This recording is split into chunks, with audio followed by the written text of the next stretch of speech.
that. So this bill is simply to impose some education to you could do it online or in person, and if the organizations don't comply with the education, they will be suspended. Are you Dakota? Yes. Would you pull that mic a little closer so we can hear you? Hi. And if you'll introduce yourself for the record, and let me just say welcome. We're certainly glad that you're here to testify today. Hi, thank you for having me. My name is Dakota Espinosa. I'm just going to read my testimony that I have written previously.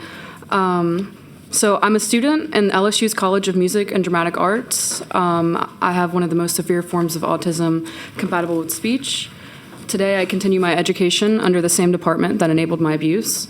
Last year, I submitted 350 videos of misconduct within Tiger Band. LSU disclosed my identity to every perpetrator, even those involved in criminal activity, and I feared for my life every day. I joined the LSU drumline in 2021 at 17 years old, a legal minor, and was introduced to a band fraternity still operating within staff protection. Band department staff were called honorary members. On my first day, I was taken to a 25-year-old teaching assistant's house who was hired by the band department and given alcohol. Older members gave me marijuana. We were forced to pretend march pregame while holding red Solo cups. And one thing to add is that I really never knew that I was a victim or that I was ever being hazed until 3 to 4 years after all these things happened. In registered Tiger Band class, male students shoved vapes in my face until I gave in. As an autistic minor, I was coerced into substance abuse and labeled a pledge before my freshman classes even started. On October 22nd, 2022, LSU Drumline held rookie initiation night from 10 p.m. to 3 a.m. after an 11 a.m. home game. Freshmen were deprived of water, phones, and sleep, forced to perform sexual acts against the Mike the Tiger cage with their genitals, and left to wander near Astor Street. I have photo evidence of upperclassmen calling it the scene of the crime. All during registered MUS 4250 Tiger Band class on campus, I witnessed indecent exposure, an unconscious sexual assault, and a video with the director's voice in the background of sexual misconduct. At 17, I received pornographic photos from members in their game day uniforms. I became a victim of sexual harassment as a minor because of my membership in Tiger Band. By 2023, I was removed from Tiger Band because I spoke against this. The associate band director/director of Tiger Band and director of bands received documented reports stating a constructive suicide risk disclosure towards me as a student, and that further punitive action could endanger my well-being. But I was still humiliated publicly for encouraging anti-hazing. In 2024, the director of Tiger Band appeared on WAFB's suicide prevention broadcast, standing beside the father of a former Tiger Band student who took his own life.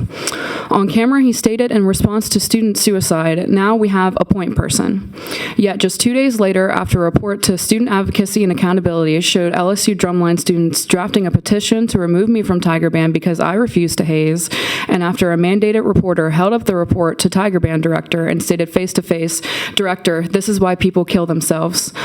I was expelled from Tiger Band on my first day for using a vape handed to me by another member. The other student was sent to recovery services and allowed to stay.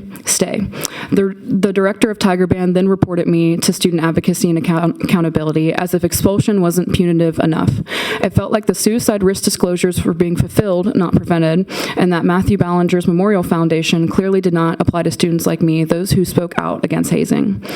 I'm a 21-year-old autistic student, and this is what hazing has done to me. I was once fully independent. Now I require support for basic functions, including continence care, hygiene, and daily living tasks, consequences directly tied to the trauma I endured. If that's not a sign of institutional failure and trauma-induced disability escalation, I don't know what is. If I had taken my life, it would be a wrongful death. The only difference is I chose not to, even though I was encouraged. The next student might not make this choice. Thank you. Well, thank you for your testimony, and let me just say, on not only behalf of this committee, but I believe I can speak openly for the leadership and the entirety of the legislature. We stand opposed to any type of that kind of violence or hurt, any kind of harm that's befriended you at all. I can only issue an apology because as a servant of the people, that I think that's how we feel. We don't want any of our finest students or anyone that was of any age to have to go through anything like what you have described. So today, I also want to encourage you to say, I think you've made the right decision, and you are making the right decision. You're here living through a storm in your life, and you are helping others, not only here today, but others down the road. Listen, I love fun and enjoyment, and there's every now and then some practical jokes can be acceptable. I want to say that within a certain framework, please. I don't think anything like what you said. I don't mean that at all. Yeah, there's a but difference. I support fun in life. But you have selected life. You were given that life. I know that's a little broader than your bill, but I want you to be able to go from this place today to know that there are people that stand with you, that will pray with you, that will encourage you. We're here on your side to help you as a young person to become the person that the greatness ahead of you. Don't look at yesterday and think that you're diminished. Mm-hmm. You can go forward and be anything that you've been created to be. I hope and pray your best days are ahead of you. And I want to thank you for having the courage to come to the table today. Thank you so much. It's my pleasure. Let me add a couple. Cynthia Posey has offered a green card in support, but is not wishing to speak. I also have a letter that is, and let me read in for another story from Skylar Williams from May 2025 that we're going to put into the record, and Catherine Irwin that's been given to put in for the record. And then we also had a letter, Representative Boyd, that you provided from Ray Ann, who's the mother of Max Groover, who was in a fraternity hazing in 2017, and this is from the mother that still is today to speak on behalf of your bill. So I'm sure that serves as a great encouragement for you. Just so that we'll understand that educating and empowering the children now is most important. It's been since 2017 with Max, and she's still very moved by it. She's actually, her and her husband, travel not only to colleges but to high schools, so that when those seniors are entering college, they understand what happened and also notice it's okay to say no.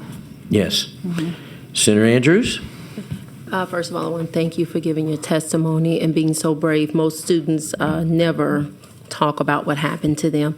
And I also want to thank my Saran, my friend, Representative Boyd. It's hard when you belong to a sorority or fraternity to carry this type of legislation, but your heart for the people, not considering, how others will look at you inside of the fraternity and sororities was so very important.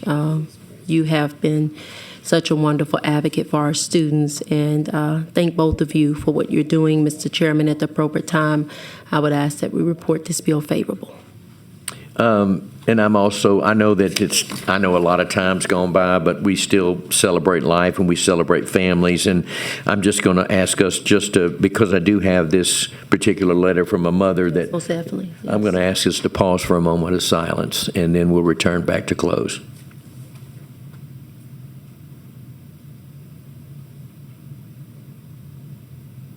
Thank you, members. Senator Mizell. Thank you, Mr. Chairman. I'll be really quick, and I agree with everything I've heard said, and God bless you. Thank you. And nothing touches my heart like seeing you hold hands to get each other through this testimony. That speaks so much of your heart. But I love your bill because just like trafficking or harassment, people don't know what they're seeing. Right. They don't, I'd like to think the kids in these horrible stories just got swept up without really looking at their own conscience. So your bill will give them an awareness of, stop a minute, and is this the person you're going to be? Right. So I appreciate your bill.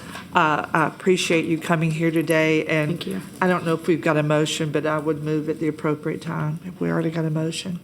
Do we have a motion? We do. We're going to probably share in the motion. Do a co-author sheet, please, We'll do a Mr. co-author Chairman. sheet as well. We're jumped ahead a little bit. Representative Boyd, I know you have your closing. Thank you all so much for also supporting, not me, but this baby sitting next to me. That's what this bill is really all about. encouraging, empowering our children moving forward. It's amazing how many of them had no idea they were actually being hazed. After the Tulane fraternities were suspended, I reached out to my Tulane student who has my scholarship, and he had endured it, not knowing that he didn't have to endure it. And he wasn't on one of the fraternities that was suspended. How about that? So this is why we're running this bill, to empower them moving forward. And I ask for your favorable passage. Well, it looks like you got a sizable favorable passage from Senator Andrews and the committee from HB 279. Any objections? Seeing no objections, it will be reported favorable, and we're doing our co-author sheet. Once you again, so thank you much. for your good work. Thanks for being here today with us. Absolutely. Thank you again. All right, members, I believe we have, I know several are waiting on Representative Turner. I'm going to take HB 77, and Ms. Roberts, let's read it in for the record. HB 77 by Representative Turner amends and enacts new provisions of Title 17, the Education Code, relative to the